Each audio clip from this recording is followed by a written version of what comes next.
तो news room में हम मौजूद हैं एनडीटीवी की तमाम वेबसाइट्स के साथ। हम सबसे पहले रुख करेंगे एनडीटीवी इंडिया वेबसाइट का और यहाँ पर इसके अगर आप होम पेज को दिखेंगे तो यहाँ पर क्रिकेट से लेकर और विदेशी खबरों तक तमाम खबरों को सजाया गया है। कोहरे की बात भी है, अमेरिका में कैलिफोर्निया में जो विमान क्रैश हुआ है उसकी बात भी है, लेकिन जो मुख्य खबर बनाया गया है वो बनाया गया है क्रिकेट के मैदान से जुड़ी खबर को।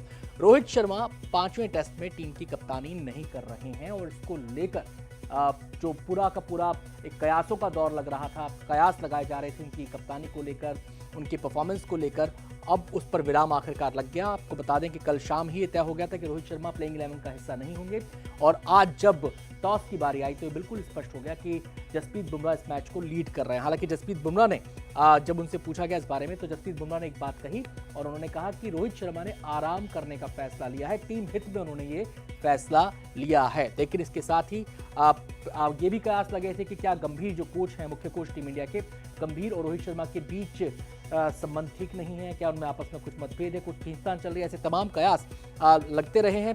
और अब रोहित शर्मा इस टीम की कप्तानी नहीं कर रहे हैं मैच के अंदर।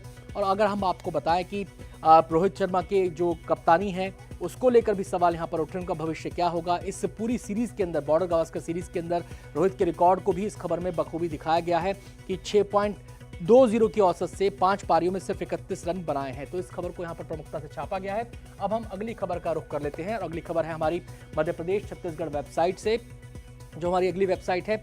और प्राइवेट स्कूल पर चाबुक की खबर यहां पर बताई गई है, जो उसको लीड स्टोरी यहां पर बनाया गया है।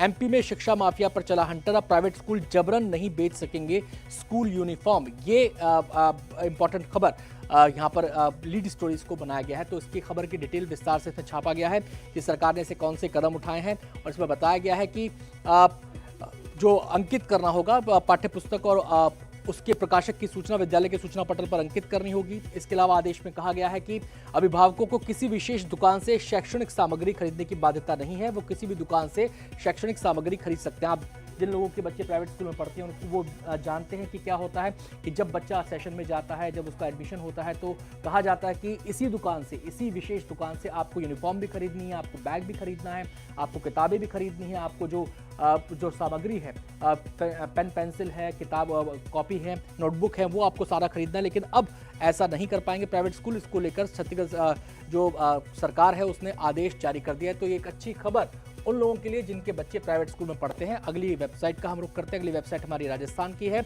और यहाँ पर राजस्थान में नई ट्रांसफर पोस्टिंग पॉलिसी एक अपनाई गई है। इसको लेकर अब ये नीति जो नई बनाई गई है उससे जुड़ी खबर को यहाँ पे प्रमुखता से छापा गया है। दरअसल आरोप लगते रहे हैं ट्रांसफर पोस्टिंग को लेकर ये कि इसमें पारदर्शिता नहीं होती है, लेकिन अब जो भजनलाल सरकार है उन्होंने एक नीति बना दी है। उस नीति के तहत जब किसी अफसर का ट्रांसफर होगा तो उसे 2 साल उसी जगह पर रहना होगा जहां पर उसका ट्रांसफर किया गया है।